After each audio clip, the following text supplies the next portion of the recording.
मंगळवेढ्यात बसप्पा तेली राहत होता. तो खूप गरीब होता. बसप्पाच्या तोंडात सतत परमेश्वराचे नाव असायचे. एकदा जंगलाच्या बाजूला फिरत असताना त्याला स्वामी काट्यांच्या गादीवर झोपलेले दिसले. त्याला नवल वाटले. बसप्पाने स्वामींना साक्षात भगवान मानून स्वामींचे पाय धरले.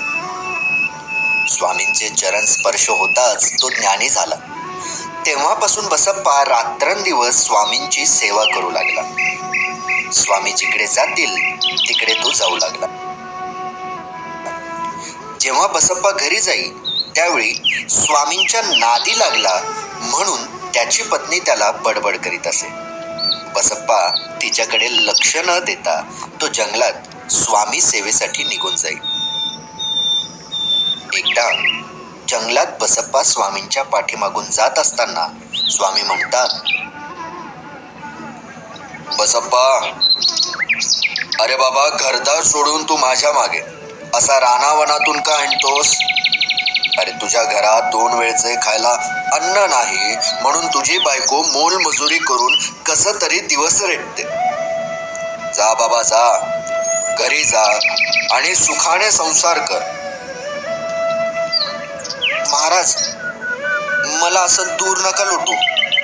मला तुमच्या चरणांशी राहू दे. ठीक आहे, मग चल माझ्या बरोबर. पण एक गोष्ट लक्षात ठेव, काहीही झाले तरी घाबरायचे नाही, समजलं?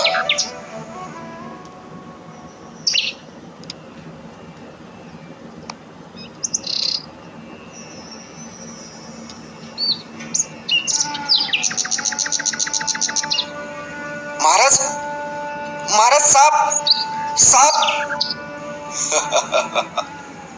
अरे मग एवढा घाबरतोस काय? तुला हवेत तेवढे घे यातले आणि तू घरी जा.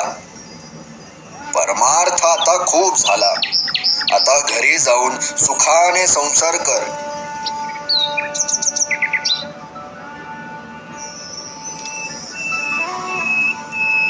या आज आठवण आली का आमची? त्या महाराजांच्या मागे हिंडत असता रात्रंदिवस. आणि हे काय गुंडाळून आणलं या गाठोड्यात?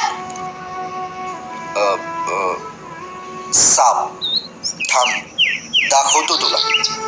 साप? महाराजांच्या नादी लागून तुम्हाला काय मिळाले? साप? मग आता असं करा, त्या सापाचं विष काढा आणि मला पाजा एकदाच. मग तुम्ही निवांत फिरत बसा त्या महाराजांच्या मागे. ओके, हे बघ काय झालंय. हा आश्चर्य. अगं, साप सोन्याचा झालाय. महाराज, तुमची लीला अगाध आहे. काय? बघू. अगं बाई, खरंच सोन्याचा साप. महाराज, महाराज, मी चुकले, मला माफ करा. चल, आपण महाराजांचं दर्शन घेऊया. हो हो, चला लगेच जाऊ. महाराज, महाराज, महाराज, चमत्कार झाला. सापाचे सोने झाले महाराज. सापाचे सोने झाले महाराज. महाराज, चमत्कार झाला. बसप्पा, अरे एवढ्या दिवसांची तुझी भक्ती फळाला आली. महाराज, महाराज, मला माफ करा. मी तुम्हाला ओळखायला चुकले. जा जा बाई जा, सुखाने संसार करा. महाराज, तथास्तु.